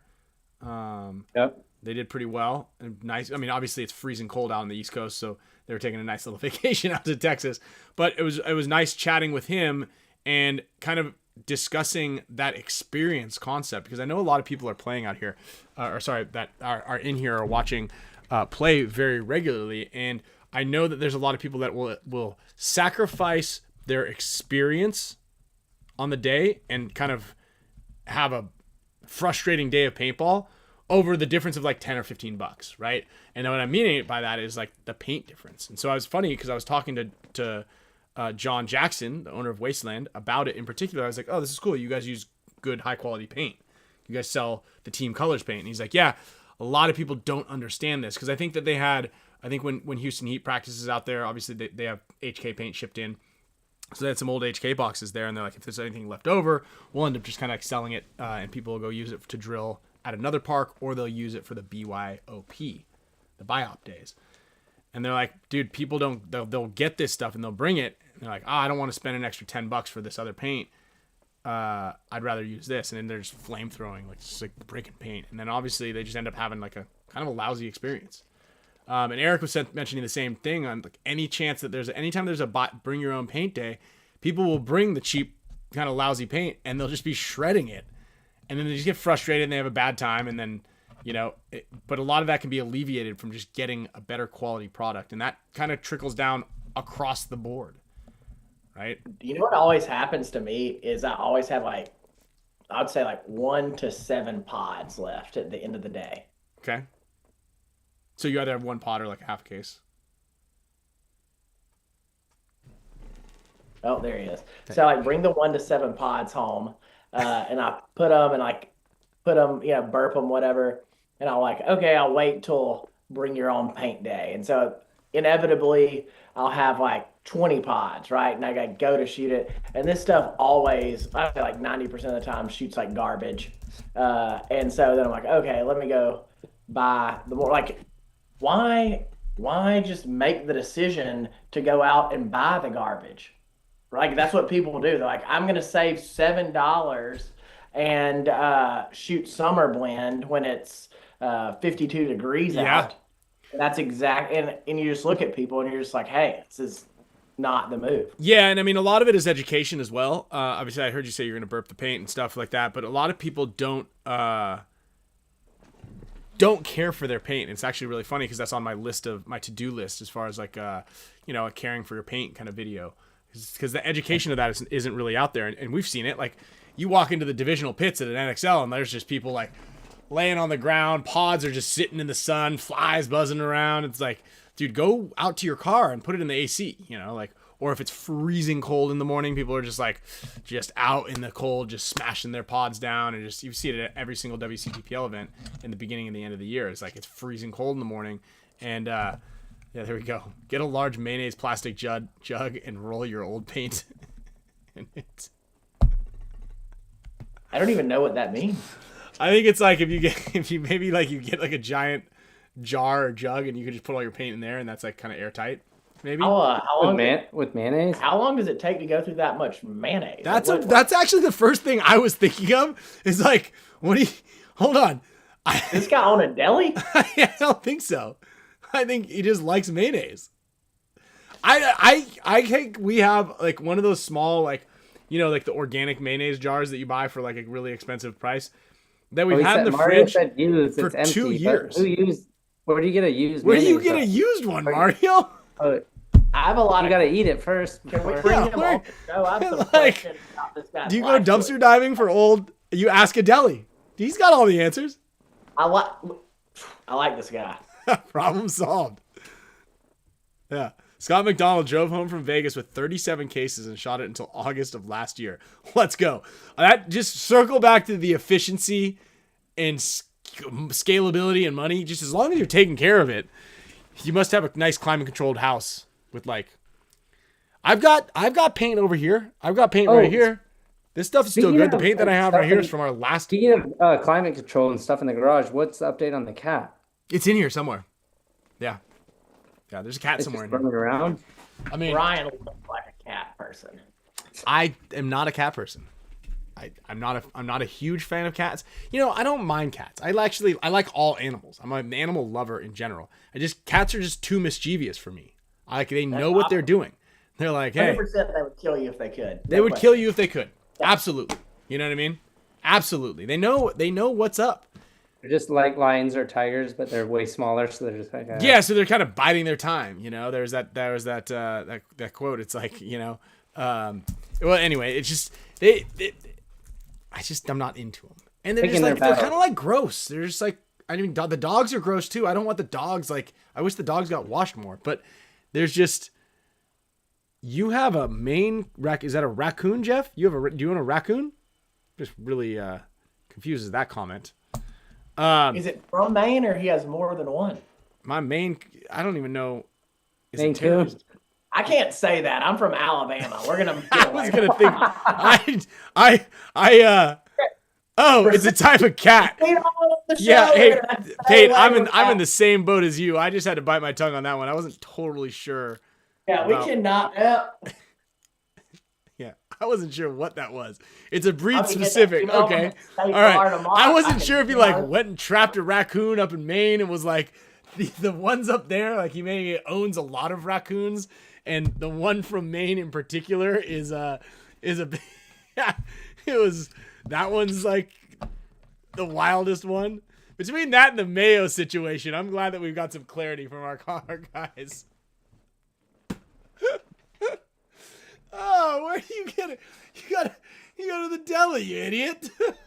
Oh, that isn't that like a really big cat? Remember when Scott lived with that roommate and his roommate was getting that cat, that type of breed? I don't know. Hold on, I'm gonna cat. No, it's actually like a really big. Well, cat. the picture.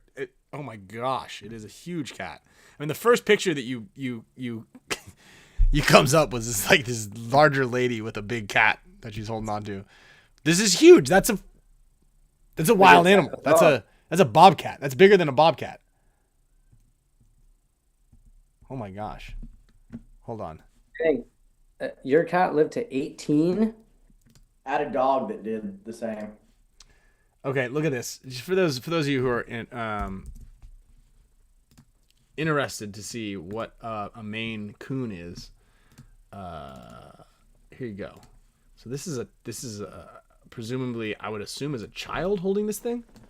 It looks like he's carrying that thing looks like it's out of a fantasy sci-fi novel movie, like Falcor or something like that from the Neverending Story. This is $5,000. There's No five. end. I believe that it's worth $5,000. But Ryan, do you remember when my dog passed? And I was like real bummed. okay, yeah. I mean, Okay. So my neighbor's like 70 something years old. He's like a guy and his wife, and I like, we like have coffee and talk in the front yard and stuff, like neighbor stuff. And so, like I was like, we were bummed out about it or whatever, and like this guy always just drops sage advice on me. You know what I'm saying? It's like an old 70-year-old Texas man. He said, "Saw your dog died." And I was like, "Yeah." He goes like, "Tough on the kids." I said, "Yeah." He said, he goes, I thought at first one of your kids got ran over." I was like, "No." He was like, "Think about that. It takes the sting of the dog away," and walked away.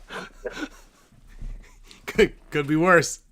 And I was like, you know what? You're right. Great example. And I was just like, I mean, I was just like, wow, that's Yeah, there you go. from an old guy. Wisdom to live by. It could always, most oftentimes, could be worse. Could be worse. Yeah. And with that, Bobby Gripper goes, spin the wheel already.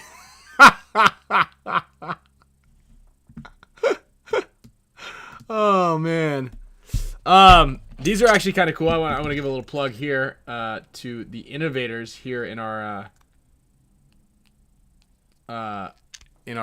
midst, I would say.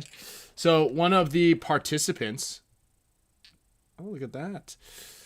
One of the participants here at the combine, Josh, he's got these cool little things. I think depending on the loader you have, I've got my triads over there. My triad's been working great, so I'm actually very excited about the new updates on the triad.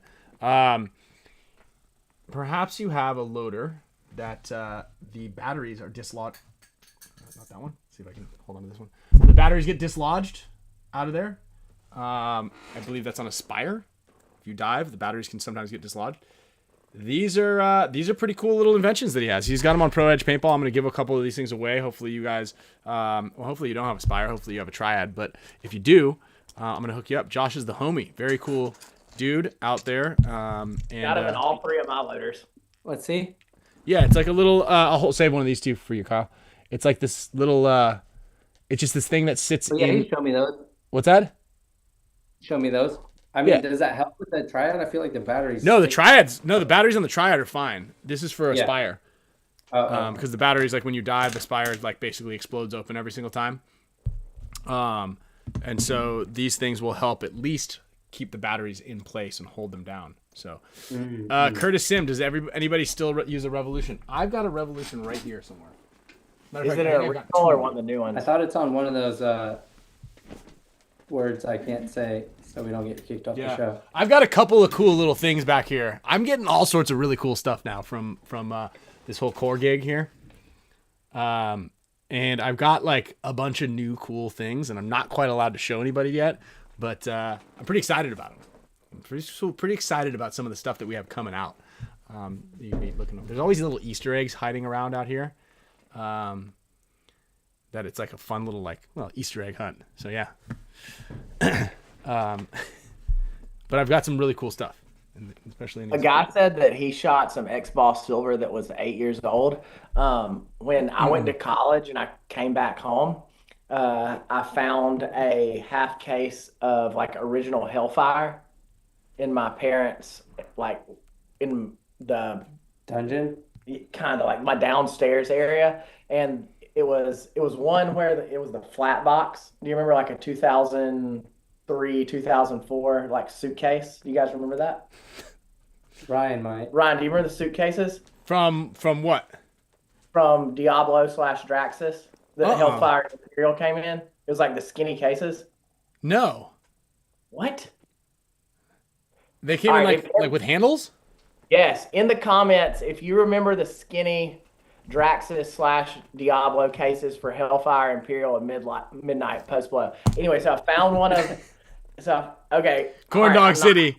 Corn Dog City. Yeah, exactly. Hellfire was like $150. I think at Mardi Gras we paid $90 a case for it then. Huh. He's of course, everything I say is right. It's Ryan and Kyle who bring me down on this show every time I'm on. Anyway, so I had a half case of it, and I think this was like I was out of law school, so like maybe 2012, and I was like, "There's no way this paint shoots." It was some of the best paint I've like shot in the last 20 years. Damn. It had just been chilling in the And it was that old? yeah. Wow. So we had some old banana ball that we found that I think Oliver brought out from one of the practices that did not fit in any barrel ever. That did not work anymore. Maybe it wasn't eco-friendly, and that's why it was What?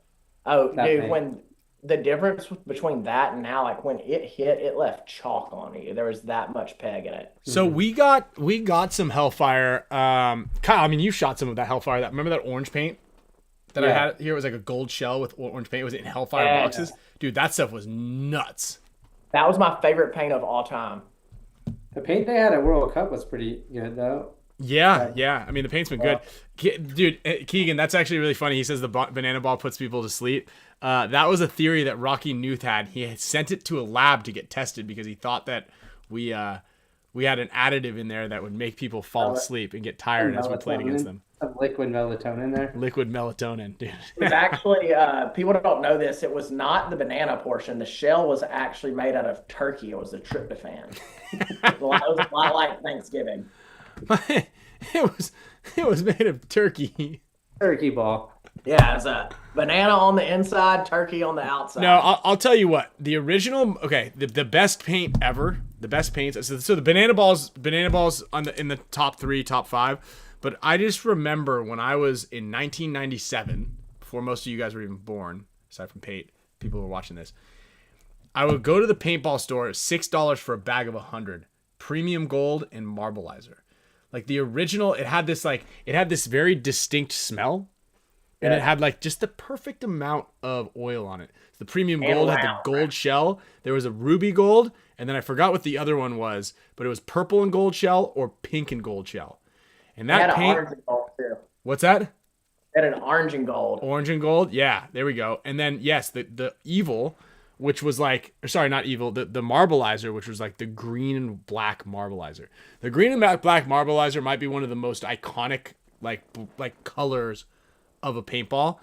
Like that would be like a really cool like tiger stripe type shirt is like the neon green and black, just a Marbleizer. I wouldn't eat lunch in high school during the week so I could save up enough money to have the difference to be able to buy a Marbleizer from Premium. Yeah, Gator Black Marbleizer. Dude, there it is. And then there you go. That's different. That is not even. That's different. Gator Black was so elite. That was like a different. That was like the Hellfire. I mean, that was like the Hellfire for not GI. Then what was that? National Paintball. That was RPS. Yeah, that was Gator Black was nasty. Yeah, and then they came out with in like 2000, I want to say, maybe 99, 2000. They came out with that bright yellow, the first staining paint, and it was the Ultra Evil. And they came out with a Marbleizer shell with the Ultra Evil, and then they came out with Starball. Do you remember Starball? All Star. No, it was before they called it All Star. It was called Starball, and it was a yellow ball with black stars on it. And then they made the white ball with the other one. And LT Gray. Huh? And LT Gray. So I don't really remember. I remember the LT Gray, but that was later. I think that was way later down the road. It was like 2001, 2002. Was it? Yeah, I was shooting it out of an LED at the time because I wasn't fancy like you guys to have the Mamba LCDs. Yeah, Starball. J.A. Alexander knows Starball. And that was the stuff. That's actually, that was the first time we all got banned. Eric Crandall, our manager now, who owned Mare Island, he kicked us out because we had brought some back from the Las Vegas Open. We like keistered it and brought it back on the airplane. And we were shooting it at walk-ons. Okay, somebody said they had pink too. One of the nastiest balls ever was the white shell pink fill Evil. Well, that's now. That's what they have now. That stuff's terrible. But that was originated from the Imperial Evil that they made. That was the second. That was after the yellow stuff. But what was crazy is how much paint, and even with the pink now, is like, how do they get so much? Like, how is there so much paint in there? How do they I get it remember all playing in? a 3-man in Panama City, Florida, and somebody shot me with Was it that. for spring break? No, it was for like Toys for Tots. Um, it was like Christmas time. My mom was there; she had to drive us. Um, and I remember somebody shot me with that original Ultra Evil that was like the aftershock Ultra Evil, the like Uh-huh. white pink fill stuff. Uh-huh. And I remember it hitting the front of my loader, and I felt like it wrapped around my loader and then re-hit me again on the face. Yeah. Dude, it was insane. That stuff is I mean, it's still really wild, like how those 10 mans, like just the paint inside of there. So props to GI, man. Like I don't that stuff is it's nasty, but it's wild. It is wild. Do you How think they- it was like the same cost, or it's been cheaper, like all this paint that we're talking about right now? It's now What you they've guys are taken talking about. out the peg. It's No. not as much peg now. So, but was it cheaper to make paint back then, or more expensive? was I don't know. high. That's a really good question. I believe that some of the machine, I mean, the Great American Paintball machines that we used back in the early 2000s are still work. They still work now. You can still make paintballs on them. So that's more of a Billy Saransky question. I can try to figure that out. But I Well, want to I say mean, the process materials. I mean, material cost has probably gone up, right? So I think that there was like paint back in the day, this era that we're talking about, where there was like some really like gnarly good paint, There and there was was. like the visibility and everything was in like the spread when a paint hit you was way bigger on like Well, the a ball more was bigger also. Yeah. yeah. So there's Well, more volume, right? And that just the ball itself, more volume, more paints inside of it. So that it's the shrinkflation concept, right? It's instead of selling a can of Coke that's 12 ounces, it's gonna sell one that's a little skinnier for 10 that has yeah. 10 ounces in it for the same price. So were the prices like relatively the same? Well, actually, paintballs were more expensive back then. Yeah. Yeah. And until like probably 2001, and then a lot of like Then secondary. when Big Ball came out, paint got smaller, but Big Ball was like the first 2,000 round box. So paint was coming in 2 bags of 2,500 or 1,250 each. So you get $2,500 or 2,500 round bags. I want to say like in the 80 to like $120, $130 range. So you're getting It'd be more interesting paint. just to see like what the cost was to make it then versus now. Yeah, 5 cent a ball. I used to spend $90 a case on Evil for a tournament, and it was the only time I would shoot it, and I would only shoot it if the rest of my team agreed, because I was not about to shoot Evil or Hellfire, and then the other guys shoot like Big Ball or Premium or something like that. And California is like this. California is the Wild West. It's always been the Wild West. Like we have the port of Los Angeles here. Paint comes in from China. You get some. And then there's also paint that comes up from Mexico. So people are. I remember when we were at we were practicing out of Pendleton at Victory with Fran. Fran was selling. It's like one case is 25, and if you buy more than 5 cases, you're getting $22 a case. Like that's absurd. That's less than what a lot of players or a lot of companies are paying in their stores. So What year was that? I don't know, 10, 6, 7 years. 2019? Yeah, 5 years ago, 6 years ago.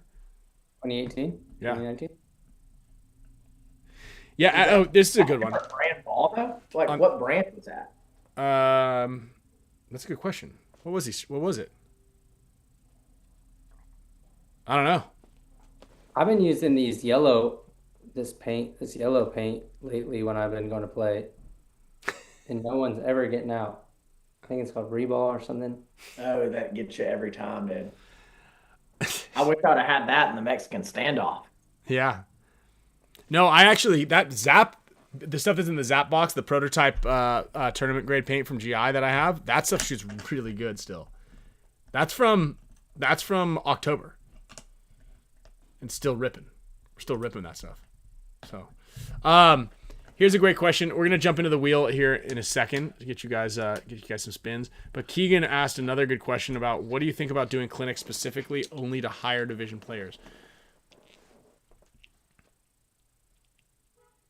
Are you answering it or? Well, I mean, what do you? It was a question, so I don't know if you want to throw your hat in the ring here. Well, I just don't think there's as much of a demand, Yeah. but that's also just because they don't.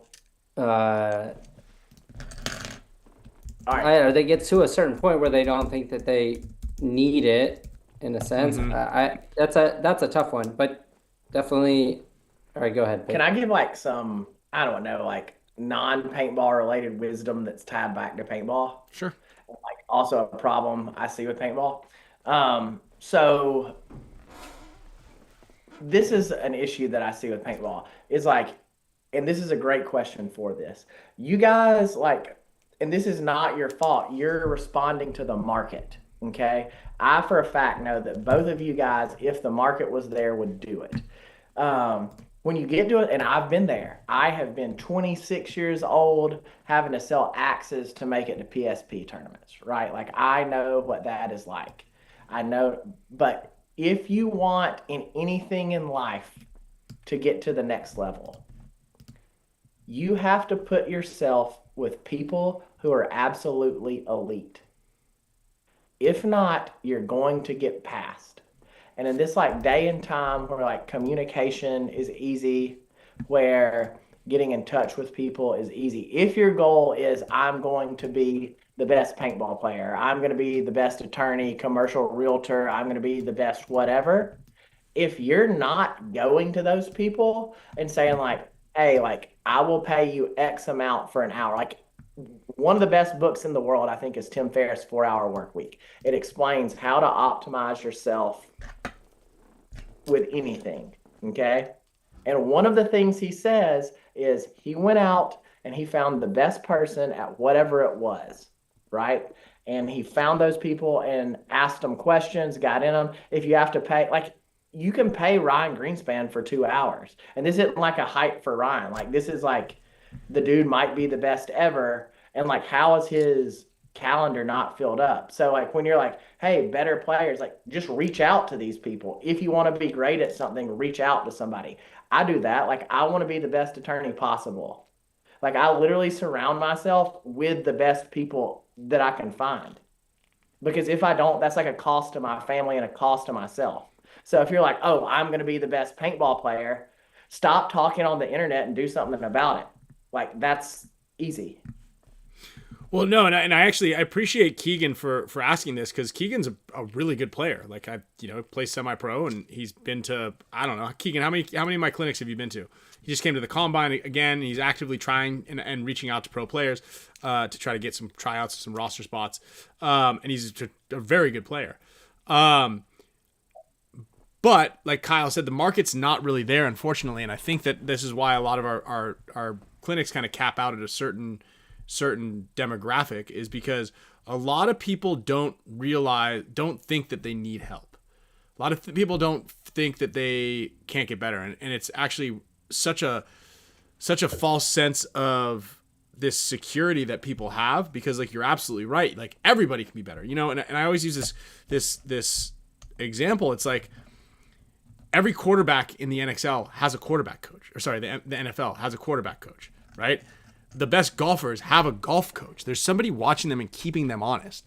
We have coaches, and that's actually something I love the fact that now we have two coaches working with us, eyes on us. It's like such a huge, and coaches that are involved, right? Mike is involved. Junior is involved, right? Kevin would kind of watch and just tell us statistically how we would do. But man, like there was no accountability. There wasn't anybody like filming to see like, all right, hey, this could be better. And a lot of people don't realize or recognize that, and they won't seek out. And a lot of it is ego, right? A lot of people have, it's an ego thing. But you need to be beyond that. You need to play. Your mental focus needs to be beyond that. Like everybody, doesn't matter who you are. If it's me, Tyler Harmon, J-Rab, like Marcelo, or whoever, Patrick Mahomes, or Saquon Barkley, doesn't matter who you are in your field, you can use help. And you can get like there are things that will benefit you from coaching, whatever type of coaching it is. Of this, like I have won some things, nothing crazy. Like it's all been divisional, nothing too cool. But there was a time like two people kind of like changed the amount that I play and like how I understand the game of paintball. And that was Thomas Taylor coached us like one of my first years of D3X ball. Mm-hmm. And the micro adjustments he would make on specific moments on just mindset on me doing too much on times where I didn't have to. And then also Paul Richards coached us at one point on Katana, and like the conversations that I had with him like over Mexican or over a beer or whatever at the end of the day was so awesome and really changed how like I play now. And because at that point in time I was so content in just being like a guy that was cool to cross up, shoot a couple bodies, and then rush aside that you get. And the fields were a little bit different then, so it was like a lot easier. But he was like, hey, if you want to do this and you want to just play a little bit, like you're gonna get this, but the game is changing and you're not playing and catching up with the game, and you're gonna have to do this. And I was like, okay, how do I do that? And he was like, in the off season, spend an entire off season doing nothing but running and gunning to stand ups and up the middle. And he was like, that'll change the way you play. And literally that's what I did. And it gave me like depth to play other positions and kind of like see things that I didn't see now. And what really probably would have taken me 4 or 5 years, he like told me to do one thing during, November, December, January. And it made a huge deal for me on getting playing time and being able to understand the field and kind of what I could do as a player. Oh, yeah. One, I don't know, this is kind of just to bolster this conversation. I had this conversation with one of the kids at the Combine. Do you guys know how you aim when you play paintball? Could you answer that question? Because I figured it out this weekend. So this is what I'm getting at is that like we are all still always learning, everyone. Mm-hmm. But do you know how you aim? Is it not like I don't know. It's just your opinion. How do you aim? If someone asks you how do you aim when you play paintball? I think it's just repetition. Yeah. You're constantly making adjustments. I just know where I know where the ball is supposed to go. So I pick the gun up and I just look where I know the ball is going to go, which is also why I can kind of shoot from the hip and get close. So like if you like for everyone that's watching this, and this was the best way to explain it because I like realized it as I was explaining it to this kid at the Combine because he's like, well, how do you aim? As I was explaining, I figured it out. It's over repetition because you don't really aim. It's like out of your peripheral. You know the distance of your barrel, how close it is to actually what you're aiming for. So like the tip of your barrel, It's not directly on the target. It's a certain distance, and it's probably in your eyesight. It's like a little bit, it's maybe an inch or two. But you're like programmed over muscle memory of like how far away it is from like what you're aiming for, and that distance. Because if you actually like pay attention to it, that's how you aim. That is part of the reason I stopped playing about 3 years ago with bad paint. Because it's like frustrating, but it also messes up like that part of it. Yeah. Because you have no control. Like it's like, a 3 foot distance left and right is significant. For sure. I thought you were gonna say that's why I stopped aiming.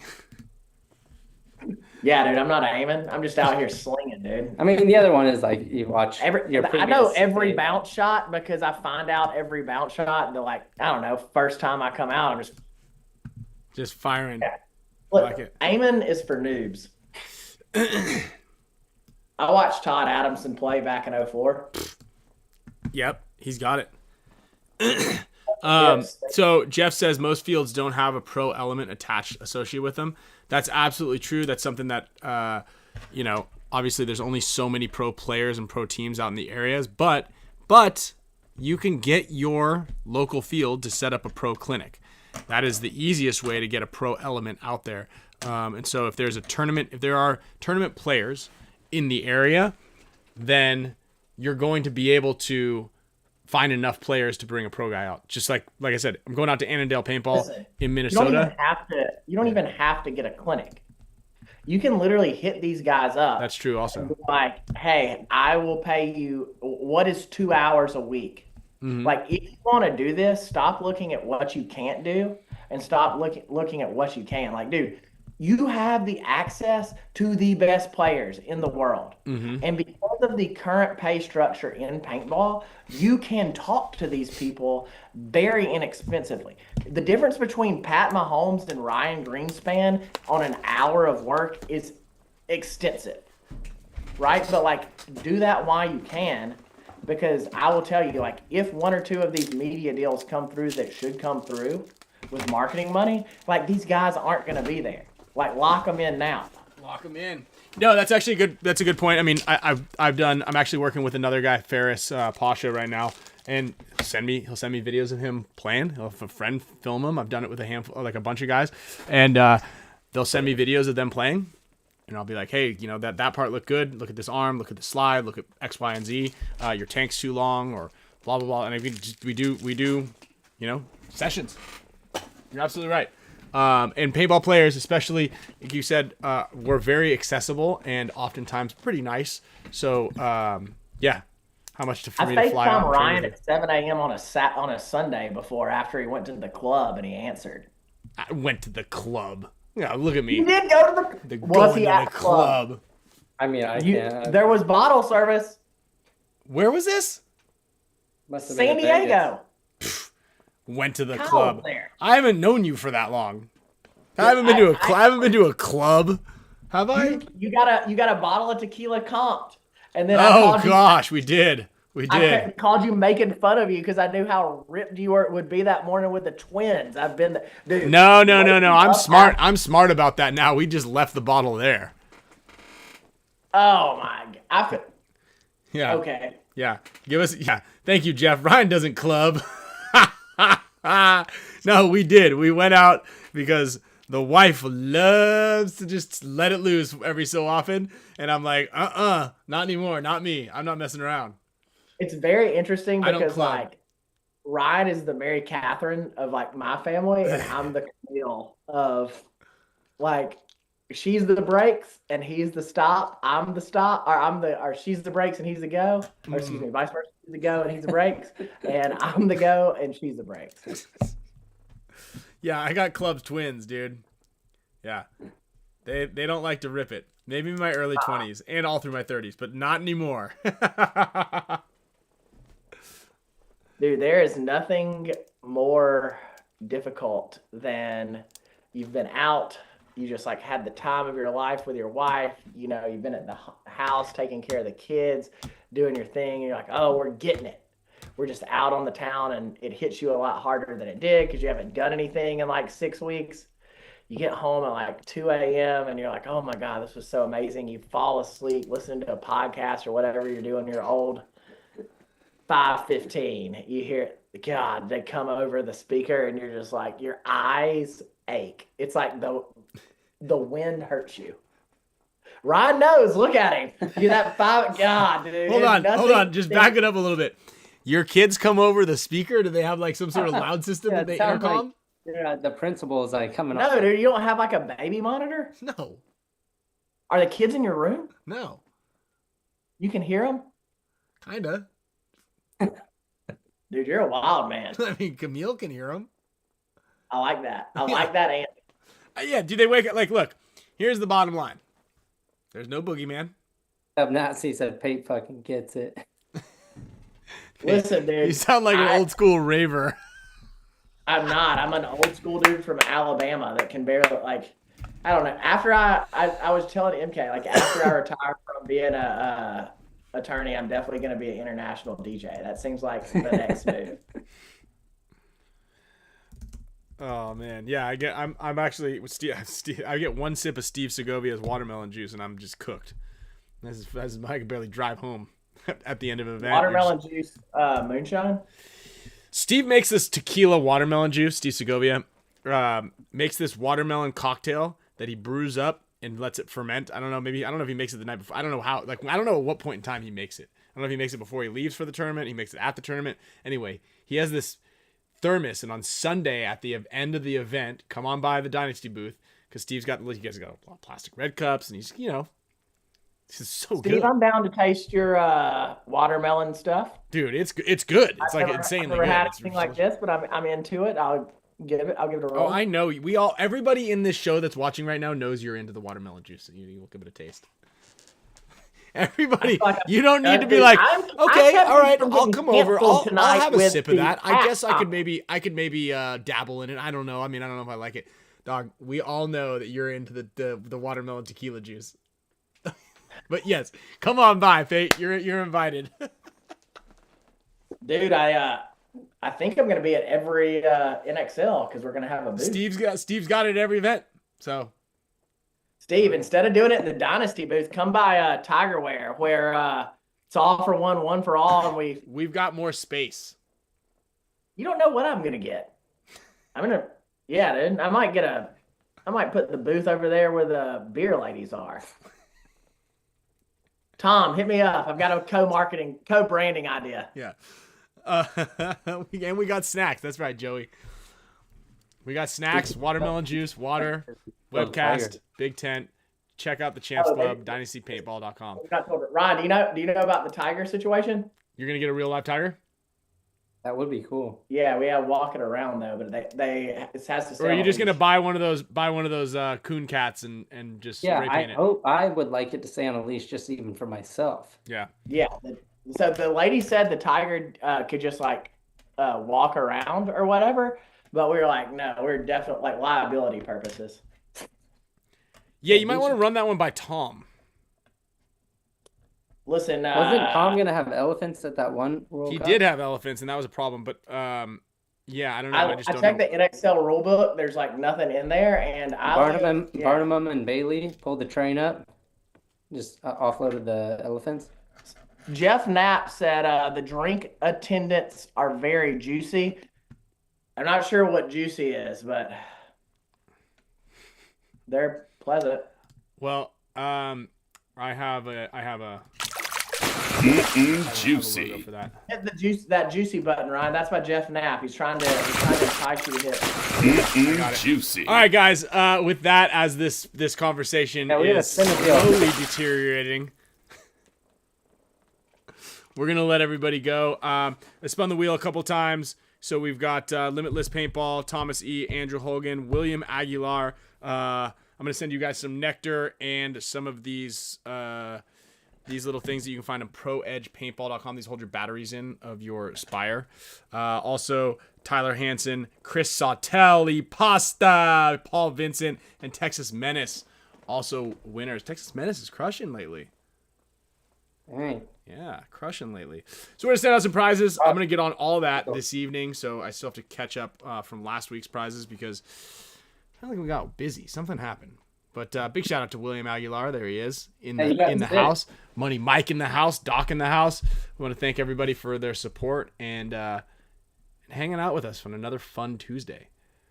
Next week, we're going to have a little wrap-up recap of the 4-way practice. Maybe Jason Trozen will stop by.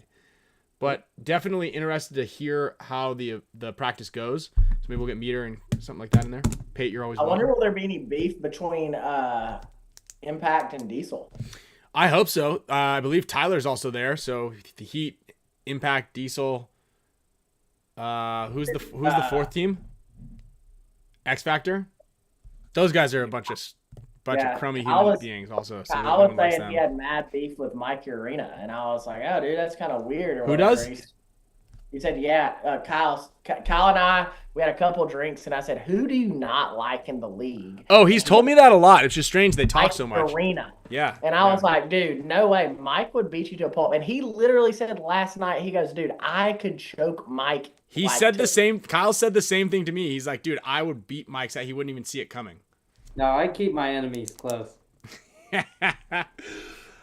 So anybody who's heard that, go ahead and tell Will Ball for Soup that Kyle is going to challenge Mike Urena to a fight. Fist to the death. To the death. All right, everybody. Have a great night. Dude, I can't believe that you talked that much crap about Mike Urena. He's so That must have been Carl. It's weird because like both of y'all are